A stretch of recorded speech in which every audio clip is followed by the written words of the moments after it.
हो सकता है कि ये सीजन आपका आईएसएल पोस्टपोन्ड हो जाए, या फिर बहुत बुरा हुआ तो आईएसएल को टाटा बाय बाय करना रहेगा भाई। एमआरए है, एमआरए देखा जाए तो आपकी एआईएफएफ और रिलायंस साइन की थी, जिसका देखा जाए तो डील आपका खत्म होने वाला है दिसंबर में, और वो डील फिर से रिन्यू नहीं हुआ है, या फिर कहा जाए नया डील भी साइन नहीं हुआ है। और जिसके बाद से ये देखा जाए तो आईएसएल का जो फ्यूचर है बहुत प्रॉब्लम में दिख रहा है भाई, बहुत ज़्यादा प्रॉब्लम दिख रहा है। तो आज हम लोग इसी के बारे में बात करें कि क्या चल रहा है भाई, ये एमआरए क्या है, ये डील क्या है, और अगर ये साइन नहीं हुआ तो क्या चीज़ें हो सकती हैं, और ये साइन होगा कि नहीं, क्योंकि भाई अभी जानना बहुत ज़्यादा ज़रूरी है कि आईएसएल होने वाला है कि नहीं। तो वीडियो शुरू करने से पहले अगर वीडियो आपको पसंद आए तो इसे लाइक जरूर करिएगा और चैनल को सब्सक्राइब करना ना भूलें। सबसे पहले हम लोग बात किए जाए एमआरए के बारे में, मास्टर राइट एग्रीमेंट। देखा जाए तो 2010 में रिलायंस और एआईएफएफ ने इसको साइन किया था, और ये 15 साल की डील थी, जो कि देखा जाए तो अब दिसंबर में आके आपकी खत्म हो जाएगी। इसमें ये था ना कि एआईएफएफ को, जो आपकी रिलायंस है, वो आपके 50 करोड़ देगी, या फिर प्रॉफिट अगर बहुत ज्यादा हो रहा होगा, 50 करोड़ से ज्यादा का शेयर दे सकती है। तो वो प्रॉफिट का 20% देगी। अब जैसा कि आपको पता है कि प्रॉफिट वगैरह हुआ नहीं, फिर भी एआईएफएफ को हर साल 50 करोड़ मिले, और अब देखा जाए तो एआईएफएफ ने उसको यूज सही तरीके से नहीं किया। कई लोग क्वेश्चन उठा रहे थे कि जो एफएचडीएल पैसा दे रही है एआईएफएफ का, उसका यूज कहाँ हुआ। भाई एफएचडीएल एआईएफएफ को पैसा दिए, आप एफएचडीएल से क्यों क्वेश्चन पूछ रहे हो कि उसका यूज कहाँ हुआ।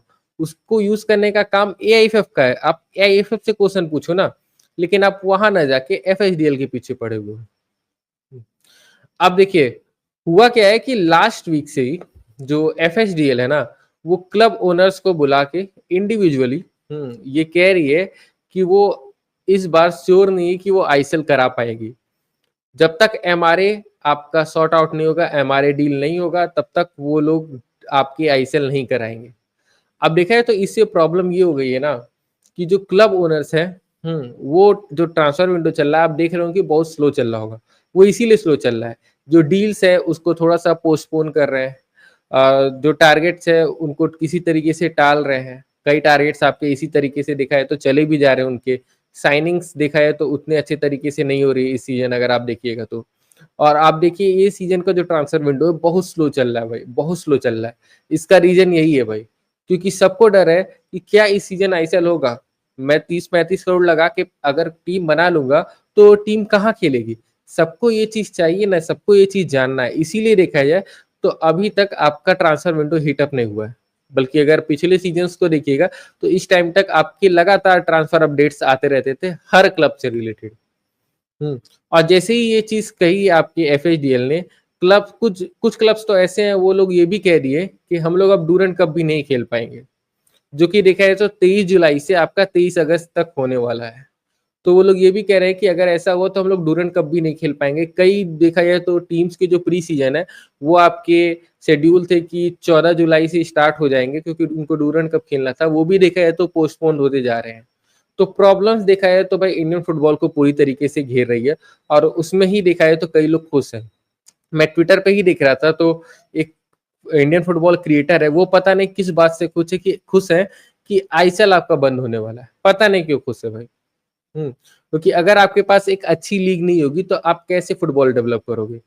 हाँ, यहाँ क्वेश्चन उठते हैं कि आईएसएल ने क्या फुटबॉल डेवलप किया है, वो उठने जरूरी भी है, लेकिन ऐसा नहीं है कि आप लीग ही बंद कर दो भाई। लीग बंद कर दोगे तो भाई फुटबॉल कैसे चलेगा। हम लोग तो ड्यूअल सिटीजनशिप वाले प्लेयर्स को भी नहीं लेते हैं कि बाहर से आके वो लोग खेल लेंगे और बाहर किसी लीग में वो लोग खेलते रहे। तो भाई इंडियन फुटबॉल को आप पूरी तरीके से मारना चाहते हो कि आप खुश हो रहे हो कि भाई आईएसएल बंद हो जाए। क्योंकि जो दूसरा लीग है आई लीग, उसका तो चैंपियन ही अभी तक डिसाइड नहीं हुआ है। एआईएफएफ कितनी घटिया है वो दिखा दे रही है आई लीग में, कि अभी तक यही डिसाइड नहीं हुआ है कि उसका चैंपियन कौन है भाई। हम्म अब यहाँ पे देखा है तो इसकी वजह से ये हो रहा है कि आशंका ये बन रही है कि या तो आईएसएल बंद हो जाएगा, या फिर आईएसएल पोस्टपोन होने वाला है। ये दो आशंका परफेक्ट दिख रही है। क्यों? क्योंकि देखिए सुप्रीम कोर्ट में हियरिंग चल रही थी, आपका जो न्यू कॉन्स्टिट्यूशन है, हाँ, उसका जो ड्राफ्ट है उस पर हियरिंग चल रहा था। और कुछ लोग देखा है तो बार-बार एमआरए और आईएसएल को खींच के ला रहे थे और वो इसीलिए ला रहे थे कि सुप्रीम कोर्ट उस पे कुछ बोल दे और सुप्रीम कोर्ट ने उस पे बोल भी दिया और उन्होंने कह दिया कि एआईएफएफ एमआरए से रिलेटेड कोई भी मेजर चीजें नहीं कर सकती है जब तक कि देखा है तो वर्डिक्ट ना आ जाए। अब वर्डिक्ट आपका आएगा सुप्रीम कोर्ट के नेक्स्ट हियरिंग में और नेक्स्ट हियरिंग कब होगी? 14 जुलाई के बाद, क्योंकि 14 जुलाई तक सुप्रीम कोर्ट छुट्टी पे है भाई। तो 14 जुलाई के बाद अगर बहुत भी जल्दी हो तो 25 से 30 जुलाई के आसपास आपका हियरिंग होगा। जुलाई के बाद तुरंत आपका अगस्त आ जाएगा। अगस्त 31 अगस्त को आप जानते हैं ट्रांसफर विंडो खत्म हो जाता है। एक महीने में क्या ट्रांसफर होंगे, क्या एमआरए का न्यू डील साइन होगा, क्योंकि उसके बाद से ये भी आ रहा है सुनने में कि इलेक्शंस हो जाएंगे। इलेक्शन होंगे तो एक महीना ऐसे ही बीत जाएगा। तो फिर क्या नया प्रेसिडेंट आने के बाद एमआरए साइन होगा? तो ये बहुत से प्रॉब्लम्स हैं भाई, बहुत प्रॉब्लम्स फेस करने पड़ रहे हैं। आप खेल नाउ पे ना आशीष नेगी ने एक वीडियो किया था इसी सुप्रीम कोर्ट की हियरिंग के ऊपर, आप जाके देख सकते हो भाई उनका लाइव। आपको पता चल जाएगा कि कौन कौन लोग हैं जो चाहते हैं कि आईएसएल सही तरीके से वर्क ना करे, कौन कौन है जो इंडियन फुटबॉल के खिलाफ है, आपको साफ साफ पता चल जाएगा। और देखा है तो जो नया आपका कॉन्स्टिट्यूशन है ना, उसमें ये बात सुनने में आ रहा है कि वो ये चीज डाला जा रहा है उसमें कि जो आपका इंडियन फुटबॉल का टॉप टायर लीग होगा, वो किसी प्राइवेट आइडेंटिटी के मतलब कि एफएसडीएल से नहीं चल सकता है। इस तरीके से कहा जाए तो प्राइवेट कंपनी उसको नहीं चला सकती है, उसको सिर्फ और सिर्फ एआईएफएफ चला सकती है। अगर ऐसा हुआ तो ये भी बहुत ही ज्यादा प्रॉब्लमेटिक है भाई, क्योंकि हम लोग देख चुके हैं अपना पिछला एक्सपीरियंस, अभी भी देख रहे हैं, एक्सपीरियंस देख रहे हैं भाई। एआईएफएफ आपकी क्या मैनेज की? एनएफएल पहले होता था, उसको पूरी तरीके से बर्बाद कर दी, फिर आई लीग स्टार्ट हुआ, आई लीग को भी देखा है तो लगभग पूरी तरीके से बर्बाद कर दी, किसी तरीके से चल रहा है भाई। और मैं बार बार बोल रहा हूँ अभी तक चैंपियन भी डिसाइड नहीं हुआ और उसमें कितना ज्यादा प्रॉब्लम होता है। जो आपके कुछ ओनर्स हैं वो और एआईएफएफ मिलके अपने कनेक्शंस का यूज करके वो रिजल्ट्स को भी कैसे चेंज करते हैं, वो सीएस ने एक्सपोज किया है अभी जल्दी ही। क्या आप उस लीग को चाहते हो कि वो लीग आपकी टॉप टायर लीग बने?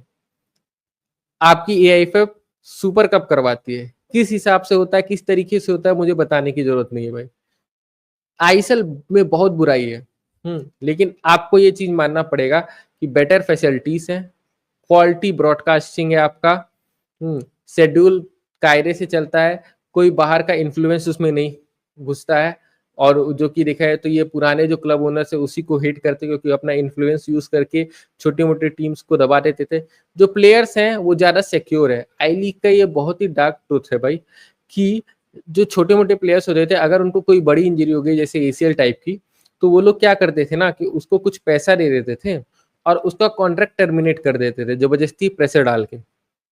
अब यहाँ पे प्लेयर के पास बस दो रास्ते बचते थे, या तो उसके पास पैसा रहे अच्छा खासा या किसी का सपोर्ट रहे तो पैसा लेके एसीएल का इंजरी का अपना सर्जरी करा के और फिर उसका रिहैब करके वापस फुटबॉल खेलने आए, या फिर गिव अप कर दे और फुटबॉल से चला जाए। क्योंकि एसीएल का आप सर्जरी तो करा लोगे लेकिन आपको प्रॉपर रिहैब की जरूरत है, इसमें पैसा लगता है अच्छा खासा।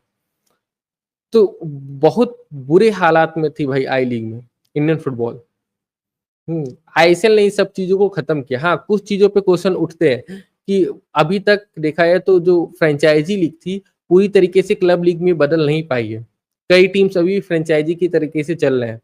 दूसरी चीजें रेलीगेशंस नहीं है, तीसरी चीजें जो ड्रिंक्स ब्रेक है, ऐसी कई चीजें हैं लेकिन वो धीमे धीमे सॉल्व हो सकती हैं। लेकिन अगर वो बंद होगा तो भाई इंडियन फुटबॉल में प्रॉब्लम्स चालू होंगे। ऐसा नहीं है कि कोई डील रखा नहीं गया था।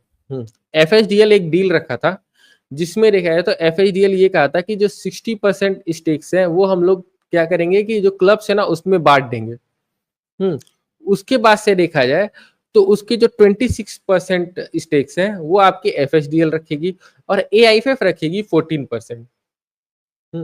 वो ये रखी थी और उन्होंने कहा था कि जो इसमें प्रॉफिट होगा वो बराबर भागों में बटेगा, 60% वाले को 60% के हिसाब से, 14 वाले को 14 के हिसाब से, 26 वाले को 26 के हिसाब से, और लॉसेस होंगी तो वो भी बराबर भागों में बटेंगे। इसमें देखा है तो एआईएफएफ को प्रॉब्लम है क्योंकि एआईएफएफ भी जानती है कि इंडियन फुटबॉल प्रॉफिटेबल नहीं है। और अगर ये डील साइन करती एआईएफएफ तो ये होता कि उनको पैसे मिलने के बजाय देखा जाए तो हो सकता था उनकी जेब से पैसे ना चले जाए। तो यहाँ पे देखा जाए तो एआईएफएफ फँस सकती थी। यहाँ पे तो फ्री फंड का उनको 50 करोड़ हर साल मिल रहा था, तो वो खुश हो गए थे और उन लोग को वही डील चाहिए थी। और कल्याण चौबे जब इलेक्शन लड़ रहे थे ना, तो कहे थे कि वो 500 करोड़ का डील लेके आएँगे भाई। और वो कह रहे थे कि जो प्रफुल्ल पटेल ने डील साइन किया ना, वो इंडियन फुटबॉल को लूट रहे हैं। हुँ, वो कम पैसे का डील साइन किए और अभी देखा है तो रियलिटी चेक उनको मिल रहा है या फिर क्या है उनको पता था वो उस टाइम झूठ बोल रहे थे भाई। इस टाइम देखा जाए तो 0% डील उनको दे रही थी आपकी एफएसडीएल और चाह रही थी कि 30 अप्रैल तक ये चीज़ डन हो जाए क्योंकि उसको भी भाई प्रिपरेशन करने हैं नए सीज़न को लेके। लेकिन वो डन नहीं हुआ भाई और जिसकी वजह से ये सभी प्रॉब्लम्स हैं। अब सुप्रीम कोर्ट की हियरिंग का वेट करना पड़ेगा कि वो अपना जो वर्डिक्ट है वो कब देते हैं। वर्डिक्ट देने के बाद से क्या तुरंत आपके जो एमआरए है वो डील हो जाएगा? वो तुरंत नहीं होने वाला है, उसका टाइम हो लगेगा भाई। तो फिर क्या सॉल्यूशन है? कुछ क्लब्स हैं जो कि उसका एक सॉल्यूशन लेके आए हैं जो कि मुझे लगता है कि होगा आगे चल के वर्डिक्ट आने के बाद से। वर्डिक्ट आने के बाद से ये हो सकता है कि तुरंत के तुरंत देखा जाए तो जो एमआरए है उसको 6 महीने का एक्सटेंशन दे दिया जाए। जिससे कि देखा जाए तो ये सीज़न किसी तरीके से बीत जाए। उसके बाद से आप शांति से अपना इलेक्शन कराना है कराओ, नया प्रेसिडेंट आएगा, जो भी नया प्रेसिडेंट आएगा वो अपना जो भी एमआरए साइन करना है, जो भी डील साइन करना है उसको डील साइन करे और फिर उसके बाद से नेक्स्ट सीज़न से कंटिन्यू। तो अब देखते हैं आगे चल के क्या होता है भाई। अभी देखा है तो बहुत ही प्रॉब्लम में आईएसएल क्लब्स भी हैं और भाई मेरे जैसे आईएसएल और इंडियन फुटबॉल के क्रिएटर्स जो कि भाई देखा है तो पूरी तरीके से इंडियन फुटबॉल पे ही बेस्ड है। मैं भाई कहीं और का फुटबॉल नहीं देखता हूँ। मैं बस और बस इंडियन फुटबॉल देखता हूँ, आईएसएल देखता हूँ, आई लीग देखता हूँ, कभी कभार देखा है तो संतोष ट्रॉफी, सीएफएल वगैरह भी देख लेता हूँ। मैं बाहर का कोई लीग नहीं देखता हूँ और मैं पूरी तरीके से इसी पे बेस्ड हूँ। तो ये तो भाई हम लोग के लिए तो बहुत प्रॉब्लमैटिक है। अब आपके थॉट्स क्या है? आपको क्या लगता है भाई? हम लोगों को कमेंट करके ज़रूर बताइएगा और अगर ये वीडियो आपको पसंद आया हो तो इसे लाइक ज़रूर करिएगा और चैनल को सब्सक्राइब करना ना भूलें।